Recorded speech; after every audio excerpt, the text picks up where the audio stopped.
ये जो महिला है अमेरिका में इलीगल तरीके से रहने वाले करोड़ों लोग जिंदगी में कभी भी इस महिला का चेहरा नहीं भूल पाएंगे, इनका नाम नहीं भूलेंगे। पिछले 13 महीने से इस महिला ने अमेरिका में जो करोड़ों लोग रह रहे हैं, जो इलीगल तरीके से रह रहे हैं, डंकी के जरिए घुसे थे या लीगल तरीके से अमेरिका में एंट्री की और ओवरस्टे करके बाद में इलीगल हो गए, तो वो सभी लोग जिंदगी में ना कभी इस महिला का नाम भूल पाएंगे, ना कभी इनका चेहरा भूल पाएंगे। इस महिला ने पिछले 13 महीने से सभी इलीगल लोगों के मन में दहशत पैदा कर रखी थी।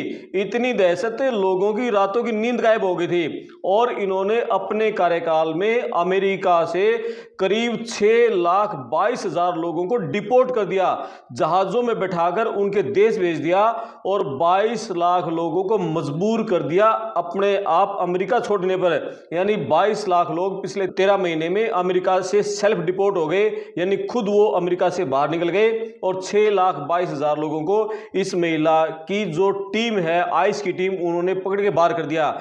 ये महिला है क्रिस्टी नियोम, अमेरिका की गृह मंत्री रही, लेकिन अब इनको 6 मार्च को पद से हटा दिया। क्यों इनको पद से हटा गया है उसके बारे में विस्तार से बातचीत करेंगे। कई विवाद इनके साथ जुड़े रहे पिछले 13 महीने से, एक एक विवाद पर विस्तार से बातचीत करेंगे। सबसे पहला विवाद तो जो ये डिपार्टमेंट होमलैंड सिक्योरिटी की जो सेक्रेटरी थी, यानी डीएचएस की सेक्रेटरी, आप इनको अमेरिका का गृह मंत्री कहिए, तो इनको बनाया गया था। ये दक्षिण डकोटा की पूर्व में गवर्नर रह चुकी हैं, ट्रंप के समर्थन से गवर्नर बनी थी वहां की। कॉलेज टाइम में, स्कूल टाइम में ये दक्षिण डकोटा स्नो क्वीन का ताज पहन चुकी हैं, बड़ी स्मार्ट हैं, इसलिए दक्षिण डकोटा स्नो क्वीन का इनको ताज मिला था जब ये हाई स्कूल में पढ़ती थी। और ये अपनी जो कार्यशैली है उसके लिए जानी जाती हैं। ये ट्रंप की खास खास थी। ट्रंप का अभियान था मेक अमेरिका ग्रेट अगेन, और उन्होंने चुनाव में जो सबसे बड़ा वादा किया था कि जितने भी इलीगल लोग अमेरिका में रहते हैं उन सबको मैं बाहर करूंगा, उसकी जिम्मेदारी से भी इनको गृह मंत्री बना दिया। जो आइस की टीमें हैं, डीएचएस की टीमें हैं, बॉर्डर पेट्रोल की टीमें हैं, वो सारी टीमें इनके नेतृत्व में, इनकी अगुवाई में काम कर रही थी। तो इन्होंने इतना खूंखार तरीके से अभियान चला जो लोगों को डिपोर्ट करने का, कि पूरे अमेरिका में दहशत फैल गई। कितनी बार पिछले 13 महीने में पूरे अमेरिका में ट्रंप की कार्यशैली के खिलाफ, इनकी कार्यशैली के खिलाफ विरोध प्रदर्शन हुए।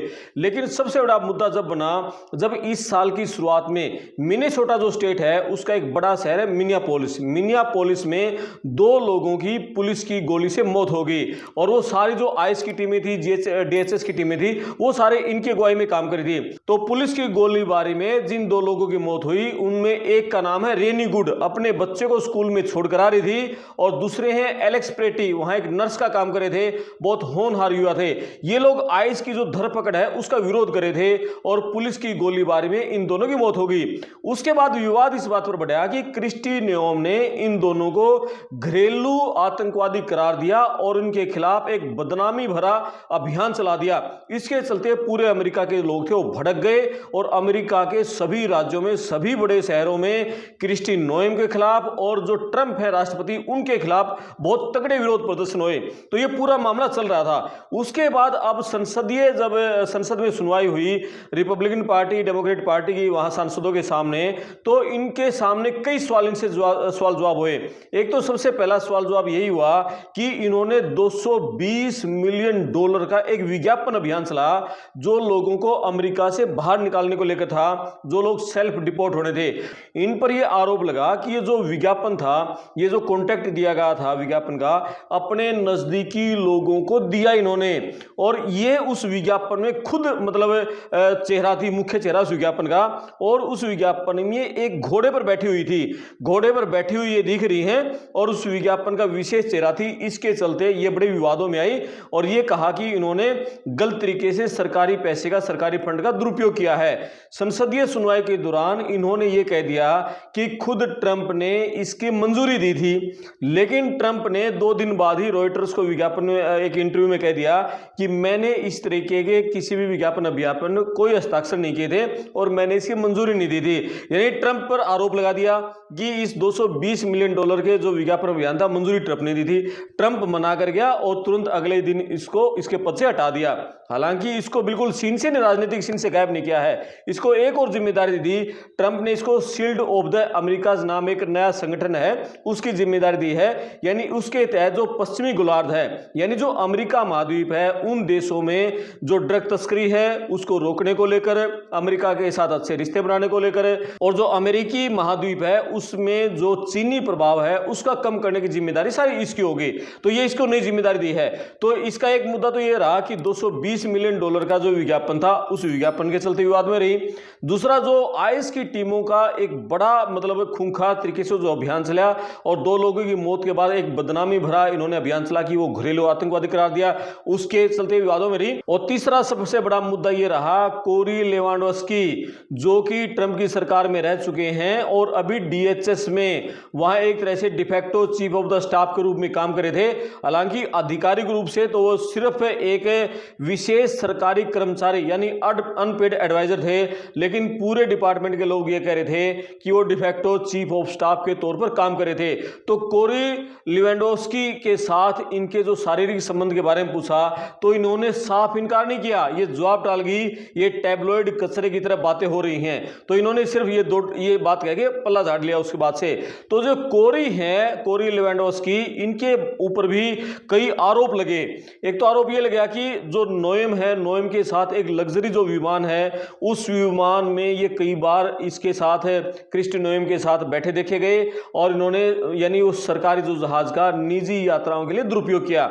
दूसरा ये था कि इन्होंने जो कोरी लेवांडोव्स्की है क्रिस्टी नोएम के पद का जो प्रभाव है उसके प्रभाव को अपनाते हुए पूरे डिपार्टमेंट में अपने आप को सर्वेसर्वा कर रखा था। किसी भी अधिकारी को डिमोट करना है या प्रमोट करना है इनकी चलती थी। जब क्रिस्टी नोएम ऑफिस में नहीं होती थी तो उनकी डेस्क पे बैठकर ये अधिकारियों को यानी डिमोट करते थे, ऑर्डर दे देते थे, इसको डिमोट कर दो, इसको नौकरी से हटा दो, इसको प्रमोशन दो, सारी इनके हिसाब से चल रहा था। यानी बहुत सारे दफ्तर के लोगों ने तो लिखित में भी सरकार को संसद को ट्रंप को यह कह दिया था कि कोरी लेवांडोव्स्की का जो यानी दखल है डिपार्टमेंट में बहुत ज्यादा है।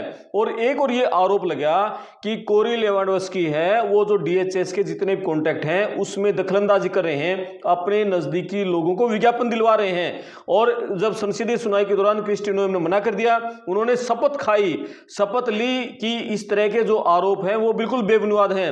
लेकिन बाद में जांच में पाया कि कई बड़े अवार्ड्स में इन्होंने साइन कर रखे थे। कोरी लेवांडोव्स्की ने कई जो बड़े जो अवार्ड दिए गए थे, बड़े जो कॉन्ट्रैक्ट रिलीज हुए थे उसमें साइन थे, यानी वहां झूठ मिला। तो कई बड़े एक सबसे बड़ा जो मुद्दा गर्मा था, एक बार क्रिस्टी नोएम और एक कोरी लेवांडोव्स्की कहीं जहाज में जा रहे थे, उसके बाद जब जहाज बदला तो जो पायलट था वो पायलट जहाज बदलते इसमें कोकपिट से और इनका कंबल लाना भूल गया। तो इसने क्या किया, ये जो कोरी लेवांडोव्स्की था विमान के कोकपिट में घुसा और जो वहां गार्ड था पायलट था उस पायलट को इन्होंने बर्खास्त कर दिया। तो ये मुद्दा गर्मा गया। हालांकि बाद में उसी पायलट को दोबारा बुलाया गया क्योंकि कोई और दूसरा पायलट नहीं था उसमें जहाज को उड़ाने के लिए। तो ये मुद्दा बड़ा गर्म रहा। तो कई तरह के आरोप इसको झेलने पड़े थे। एक और बड़ा आरोप ये था कि पिछले साल जुलाई में टेक्सास में बहुत विनाशकारी बाढ़ आई थी और इनके पास एक और बड़ा महकमा था क्रिस्टी नोएम के पास, वो महकमा था जो आपदा प्रबंधन का। तो आपदा प्रबंधन के हेड होने के नाते भी इन्होंने टेक्सास में जो राहत कार्य थे वो समय पर नहीं पहुंचाए। तो ये मैनेजमेंट में जो इनकी गड़बड़ियां थी इसके चलते लगातार विवादों में छाई रहे थे। लेकिन सबसे बड़ा विवाद एक तो कोरी लेवांडोव्स्की के साथ था, टेक्सास में विनाशकारी बाढ़ में मैनेजमेंट इनके सही तरीके से नहीं हुआ और जो आईएस की टीमें थी उसका जो ट्रेनिंग पीरियड था वो कम कर दिया था। जिस तरह खूंखार तरीके से वो धरपकड़ करी थी, 2 लोगों की मौत हो गई। और फिर उसके बाद जब जो एक विज्ञापन अभियान था उस विज्ञापन अभियान में इन्होंने ये कहा कि ट्रंप ने कहा था, उनके कहने से ये इतने पैसे खर्च हुए हैं, उसके चलते ट्रंप ने मना कर दिया और ट्रंप ने इनसे पीछा छुड़ा और उनको बाहर कर दिया और इनको डीएचएस हटा दिया। ये पहली मतलब ट्रंप के दूसरे कार्यकाल में पहली कैबिनेट मंत्री हैं जिनको की पद बाहर किया गया है। यानी पहली कैबिनेट सेक्रेटरी कहो या पहली कैबिनेट मंत्री कहो, वहां मंत्री को सेक्रेटरी बोलते हैं। यानी स्वास्थ्य मंत्री है हेल्थ सेक्रेटरी बोलेंगे, गृह मंत्री है होमलैंड सेक्रेटरी बोलेंगे, ट्रांसपोर्ट मंत्री है वहां ट्रांसपोर्ट सेक्रेटरी बोलेंगे, मंत्री की जगह सेक्रेटरी शब्द यूज करते हैं। तो ये पहली कैबिनेट कैबिनेट मंत्री है जिनको कि ट्रंप के वहां से सरकार से बाहर किया गया है।